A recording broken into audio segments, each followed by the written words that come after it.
So 3, 2, 1. Good afternoon, Jade, and good afternoon to everyone that is listening to us. Now we're having a little bit of a laugh because we're trying out a new way to record our podcast, and normally we're used to a 3, 2, 1, go, or a 5, 4, 3, 2, 1, go. So today we're winging it, and we've kind of got this intro thing going. So good afternoon. Good afternoon. We've been jamming for ages today, so it feels like, is it afternoon? Is it nighttime? Is it still morning? What happened? It is, it is, and the good thing is that we've come out of our 6 week solid, and I don't know if anyone's followed along with us, but 6 weeks solid, so we can't actually go back to having a beer on a Friday, which is nice. This is a So glass that we're Kyle recording. purchased for me at one of our intensives. So we are recording on a Friday wherever you might be catching us, and this is a bit of a wind down and a wind up for us. We sort of quite enjoy getting on the talking about teams and engineering our teams and all of those things. So today we thought we'd talk about the role of the coach and the captain in a team and how that applies to your team wherever you are.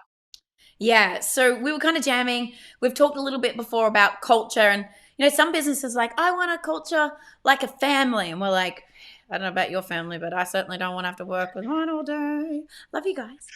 And how using more of an analogy of building your Premiership football team or your Super Bowl football team has way it's far more meaningful, and like we talk about then like playing for the logo on the front of the jersey rather than the name on the back, which kind of brings us into that thinking of coach and captain and the different roles of the players within your team, and how you can really create your Premiership Super Bowl winning team, department, company. Yeah, and I have to admit, I've spoken about this a couple of times, but I really noticed this season, so 2021 soccer season with my young black Kobe, and the role that he played in his soccer team. Now under 13s, so certainly not playing for sheep stations, but the under 13s, they're starting to get into a more formalized, like they're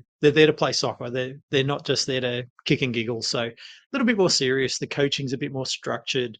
The team structure's a lot more structured. And what I really noticed was, and proud dad moment, was the way that Kobe, as the captain, looked after the team while the coach was doing his job.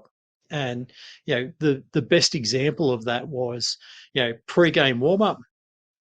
They're expected to turn up dressed, ready to rock and roll. And what Kobe's role was as captain was to get everyone warmed up and run them through the warm-up sequence that the coach had planned out for them. I love it. So really, it's amazing to see, even in such a young team, how that dynamic is super, super important to probably the efficiency of how they get themselves out on the team and how they're prepped ready for the day. But also positioning, and positioning might not be the greatest word, but positioning the captain as the leader. Mm. Yeah, I think one of the key things there about like the captain, it really is the team leader on the field, right? It's the person the team can turn to when the chips are down. It's the someone that can, so that everyone's not just running off doing their own thing, can call the plays and knows when to Mm. also leverage the skills of the other people that are on the field. Mm. So a good captain never takes all of the glory for themselves, right?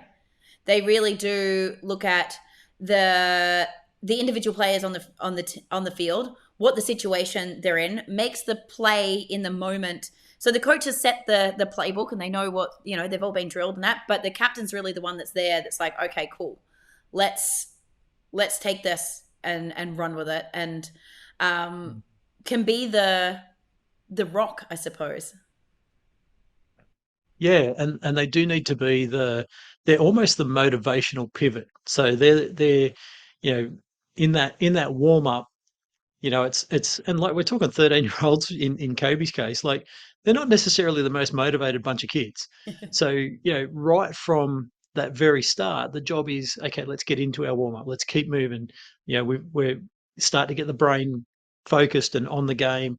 You know, we need to warm up. We need to get our feet moving. We need to get our heads into the game. And, that motivational piece starts, right at the warm up and then rolls into the game. That's the pivotal piece, is that they're keeping the motivation going. Whether they're up or down, they're Mm. keeping the focus where the coach wants the focus.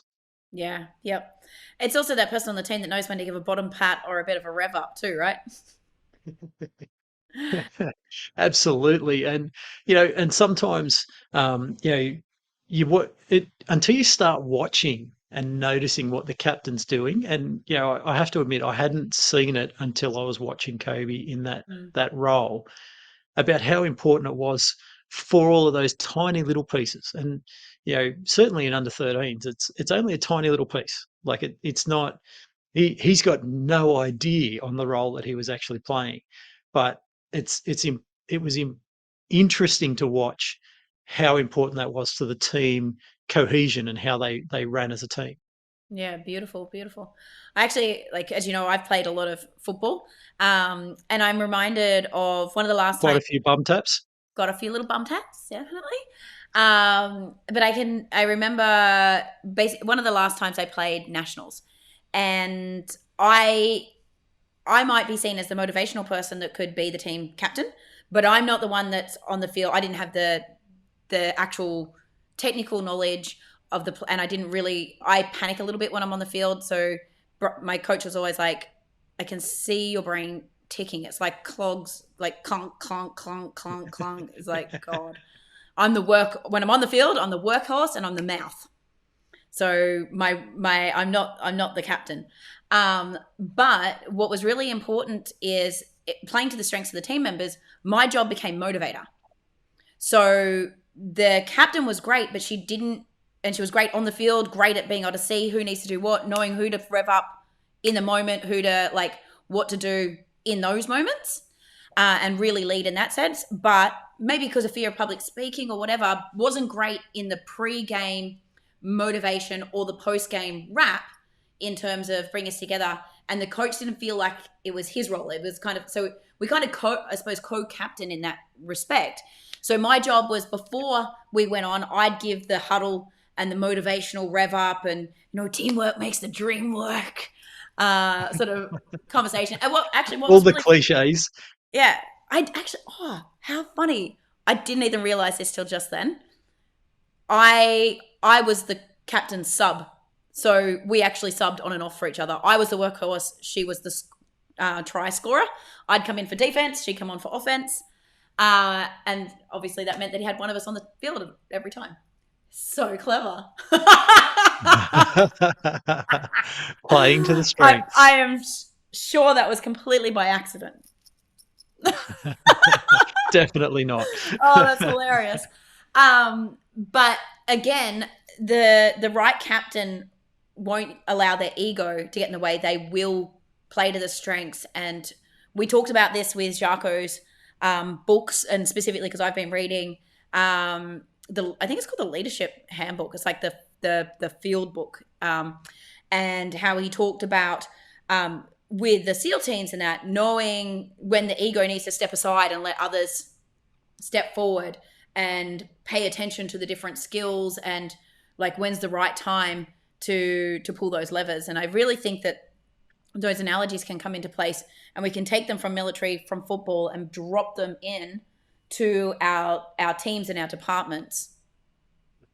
Absolutely, and we aren't just here to talk about teams and soccer teams and football teams. So it's important to think about this in the context of a team in our work environment. And the team leader is the captain. The team leader is the one that's guiding everyone along, keeping everyone on track. They might hold the playbook, so to speak, the work orders and all of that sort of stuff. They might be trying to decipher who's best to take on some of those things, but they're the captain of the team. They're the one that's keeping the motivation going. They've got the playbook. They're running everything out, And they're and on the field with them. like So they're in the they're work on. with them. Yeah, Yeah, and so they've got a different role to play, but in that same team and that same, they're not standing over everyone. They're not cracking a whip, so to speak. They're the motivator, and sometimes the motivator is cracking the whip and telling you to pick your socks up. Sometimes it's just let's have a better run at it next time. Yeah. I think like if you think about the engineering teams, right? Your team leader's still on the workshop floor with the crew, right? They do the same drills, they do the same things.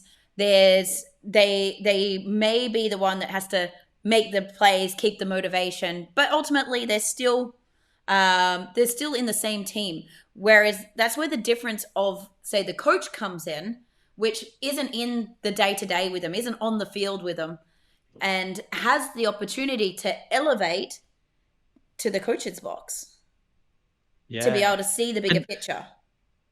we were having a bit of a laugh earlier about, why does the coach sit in the box away from all the players? And, jokingly I said is so that they could yell and swear as much as they wanted about everyone and no one could hear them. And, look, I think even as the captain and the coach or the team leader and the engineering manager or the manager, you certainly have days where all you want to do is yell and scream. And we have those days, whether that's with our family, with our workmates, with even anywhere in our world, we always have those days. But as much as we see the coaches yelling and screaming in the box, that's not the reason that we want them up and away from the sideline.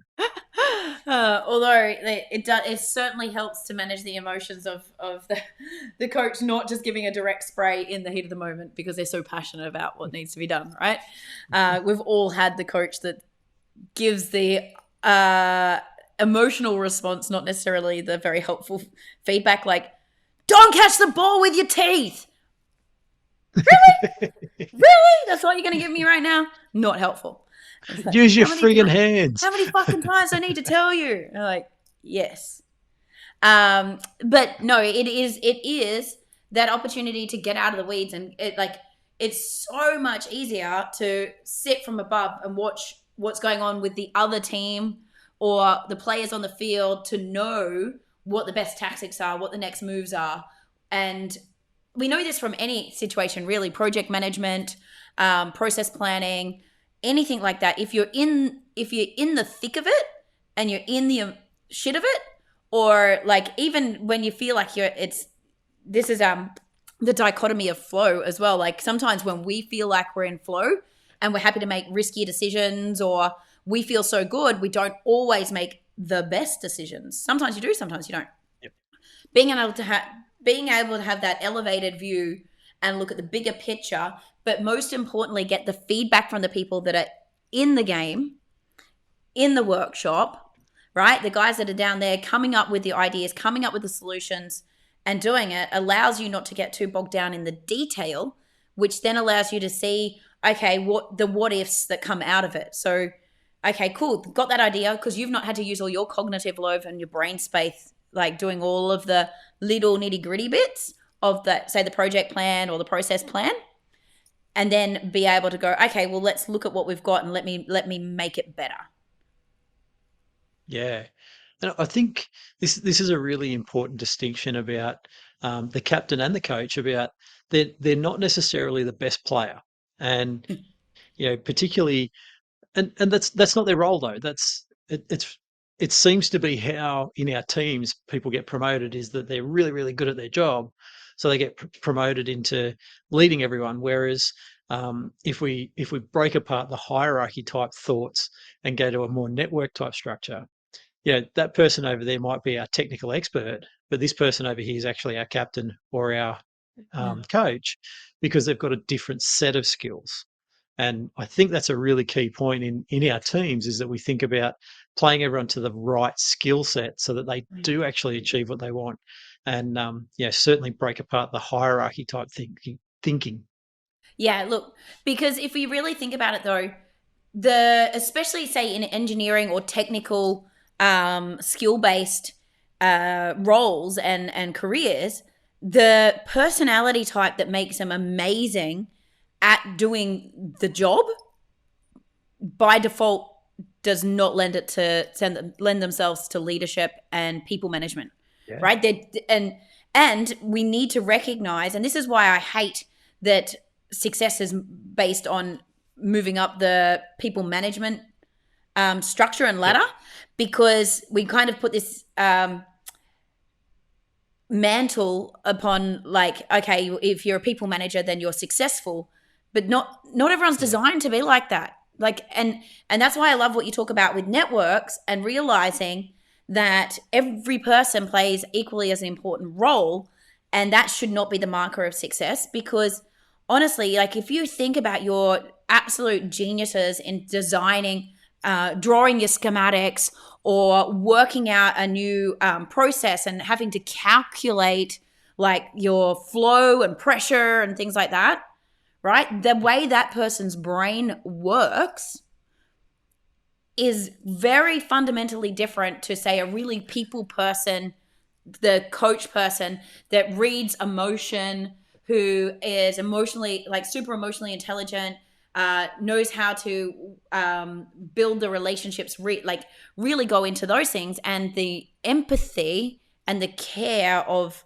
not saying they don't care about people, but that's their natural default. And that doesn't mean that the supporter person can't do the other stuff. It's just which way they naturally lean. And so we often end up pushing people into the wrong position, and it kills their soul, and then their work Yeah. suffers. Like, and then you've got your best technician is now dropping the ball and maybe missing things when they're doing their designs, or putting the wrong O-rings in or something, because their cognitive load's being taken up doing something that's not in their natural state, and they're like Yep. in overload. So you want to be really careful that you don't just promote someone because they're great at the task, and that you really do focus on what are the actual skills needed to do that particular duty, that particular job. Yeah, definitely. And I think it's even if you're in the middle of an organization and you have a team and you report upwards, it's important that you recognize all of these things and be able to implement it in your own team, even if that's not a part of the broader culture, Mm, because you'll get better outcomes. 100%. And look, your superiors will love you coming with new ideas, because sometimes they haven't thought about it, or they just haven't had time to put into thinking about your actual team and your actual department. So don't think just because someone hasn't trained you like it that you can't do it. Like, always think about how you can come with ideas, but how you can just start applying some of these principles. You're the team leader, or you're the engineering manager, or like you're running your department, your show. Step up. Yep. Really think And about we've making your own little culture within the culture. we've all worked for that person that we go the extra mile for. That you might not necessarily be able to put your finger on why, but you always did that little bit more for that person. Their team always achieved just that little bit more. And it's not by luck, it's not by chance that that happens. There's essentially science behind it. There's methods behind being able to do it. Some people naturally do it, and some people have to work to be able to do it. But it's certainly a skill, it's not just a chance. Yeah, 100%, 100%. Let's talk about the the different positions in a team, and like, how do we identify who should do what? Or you throw it all at a dartboard and it should all just come together. So there's a myriad of different ways that we can approach how to select people into the people leadership role as opposed to a technical role, or even planning. Like we sort of we seem to, and it's a common thing where we sort of go, okay, when you're the technical person, you do the technical thing, and then when you lead the people, you lead the people, and you plan the people, and you look after the people, and you're also the technical expert. So you take on these four roles, and I'm exhausted as we said listening to before, it. you well, we were fantastic at one of them, not necessarily all of them. So, and it's a big stretch to expect someone to be able to have a really high technical skill level, but then also be able to look after the team, or to be able to really key into the people side of things, but then have a mind to be able to schedule what's going on. Yeah, but me as the team leader or me as the boss, I should do everything because everyone like Absolutely. I'm the one at the top though, right? I should do everything. And this is where in your team you might be able to start thinking laterally a little bit and going, okay, so I'm not necessarily the boss. Okay, I'm not the guy standing on everyone's back cracking the whip. Not every day. Only on Thursdays. But okay, so only on a Thursday because no one's turned up. But so what you might start to identify is that, well, actually, my skill is in the team cohesion. So I'm going to focus on rallying the troops and getting everyone working and doing the things well. You know, not necessarily having the technical expertise, but doing the things well. Because I know that Bob over there is absolutely a guru. You know, when I started, you know, and I was only a boy, he taught me everything, and you know, he's taught absolutely everyone everything. So why try and take that role away when, particularly, that might be his identity? You know, that's what he turns up for every day. He doesn't give a shit about the paycheck. He's turning up because everyone comes to him. You know, he's That's the the significant. pivotal piece in the knowledge of the Yeah. business. Yeah.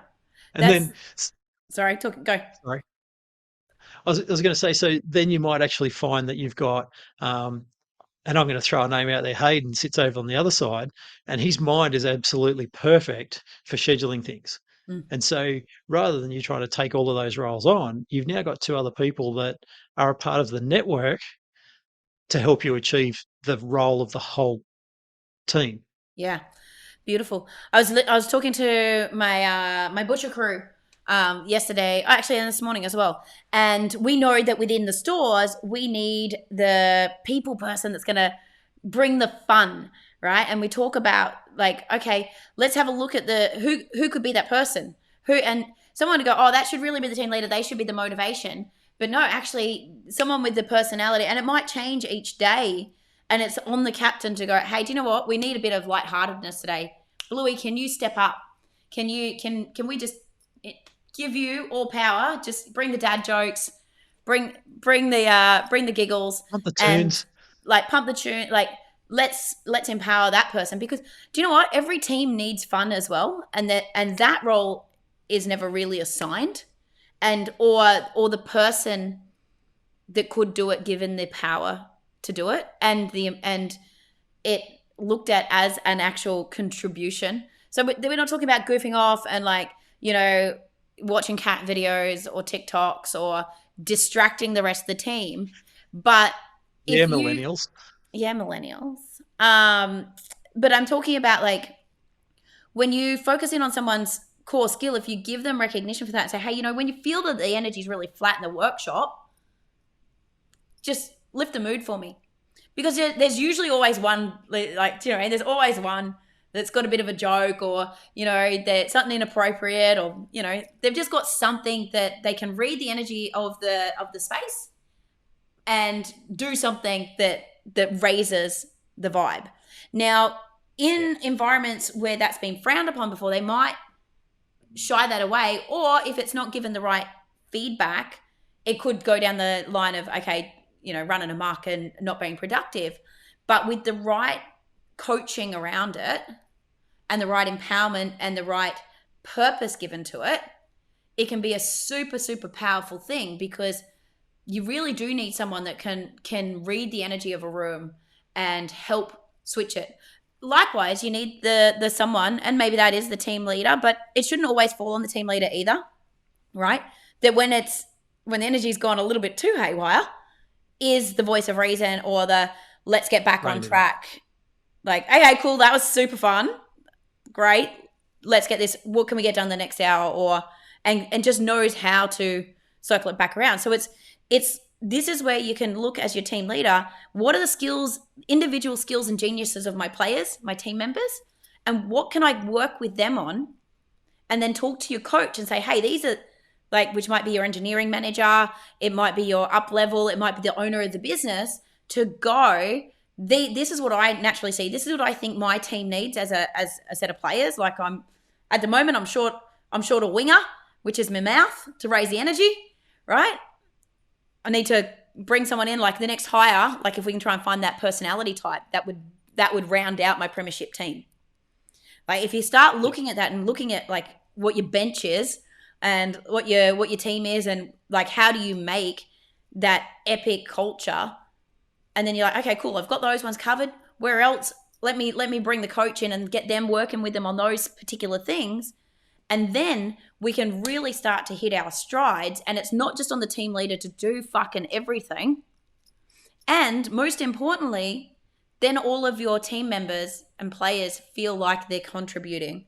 And then you're going to get that is when they go above and beyond for you.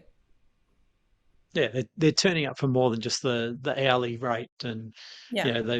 they're a part of it. It's starting to become their identity, and that's not a bad thing that they're becoming what they're doing. So now we spoke about the coach sitting in the box, so they've got a helicopter view, and I think that zoomed out picture of what's going on, and we touched on if you're right on the front line, you can't see what the other team's doing in the back line.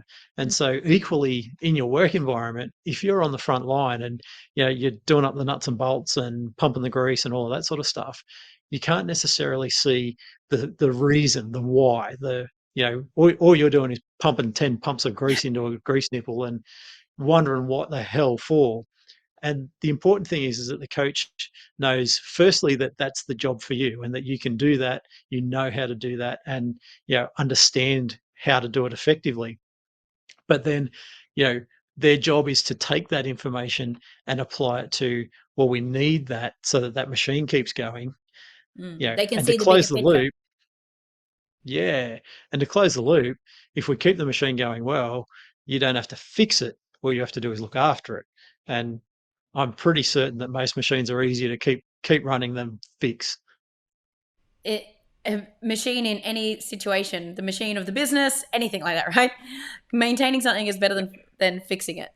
So, like the reframe I want to give to the managers, business owners, the up level. So we've got the team leader that's kind of working with the individual units and might be on the shop floor, or like even in the marketing departments, like in charge of running the marketing team on a day-to-day basis. It's that next level up, right? So this is where we can often see the managers waterfall the shit down the chain. Like if they're getting pressure from above or from below, being below the line, the budget line or the P&L line, and the stress comes down the chain. The role of the coach is not to put that stuff down upon them, right? They want to be able to see the big picture. You're as a coach, you're not telling them every single thing that's going on in the other team. You're only passing along what's relevant and what's going to get the outcome. But most importantly, the role of the coach, just like in a football team, it's to coach, but the role of a leader, the manager, is to coach and to look at what's working, what's not working, what's the individual strengths of the person, and to really help them by giving great quality feedback.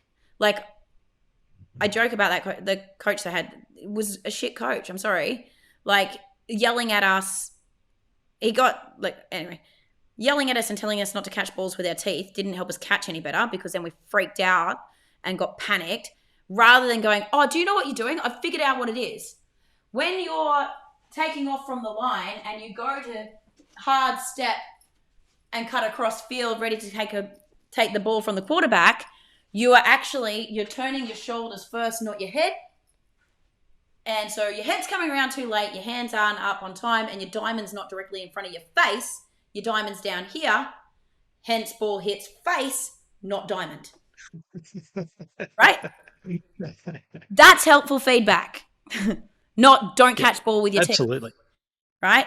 Because at one stage, my response was, well, maybe the fucking quarterback could figure out that I've got my hands out here and my face down here and hit my hands and not my face. Right? If I didn't know any better. And now we've got everyone offside. And now everyone's pissed off. And I'm still not getting the ball. And that's why I become a running back. No one's catching the ball and no one's scoring. And this is why I become a running back and just take the hand off from and no catching with the face. apparently too short to be a wide receiver. Because my hands are trying to get up here above all of the defenders. Again, this is reassigning roles based on physical attributes as well. Miniature human, running back. But this is like the role of the manager, the person that's got the helicopter view, should be going in and going, what feedback can I give these individuals to help them to actually move in the right direction? Not just tell them all the shit things. If you just tell them the shit things, where your focus goes, energy flows, right?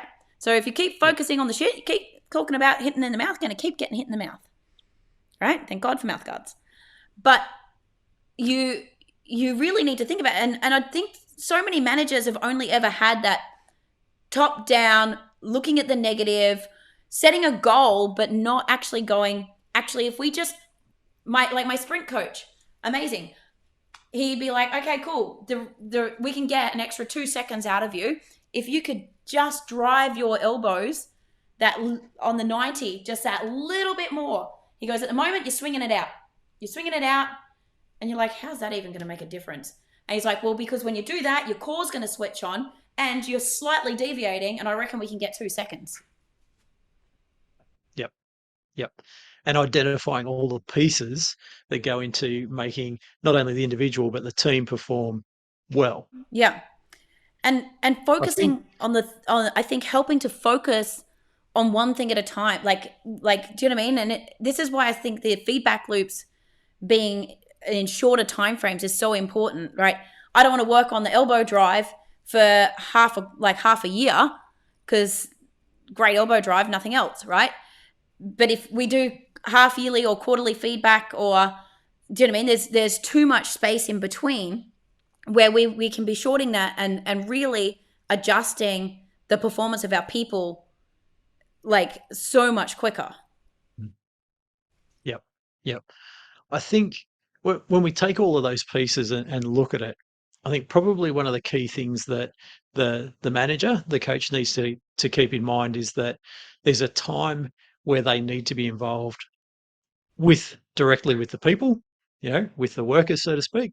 And there's a time when they need to trust the captain to take their instructions and run. And it might not be your way. It might not be exactly what you were anticipating was going to happen, but you need to take the trust, or have the trust in that captain and the team leader to get the stuff done. You've given them all the pieces. You've given them the coach and the individual coaching. You've had the one-on-ones. You've done all of that stuff. Now let the captain run the team. Get the fuck out of their way. Let them do it. Love it. I think that's the mic drop. And the mic drop is on, if you are the manager, I want you to think about how can you trust your captain more, and how can you give them the skill? Like, how do you coach them so that they can be that man on the ground for you? And if you're the team leader, if you're the captain, what can you do to look at your current team and figure out which position on the field they should be in, and how you can maybe give them the ball more? Yeah, definitely. So we've talked all about the coach and captain today, or the team leader and the manager. It's really important to consider that as a network, not a hierarchy. Think about the different roles that those people play. So if you're the team leader, understand that you're in the front line, you're in the trenches, but you don't know everything. And if you're the manager, you've got the overall picture, but you're not on the front line, so you still don't know everything. You both need to work together. You both need to trust each other and get on with it and do the best with your teams. Awesome. Thanks so much, Kyle. See you next week.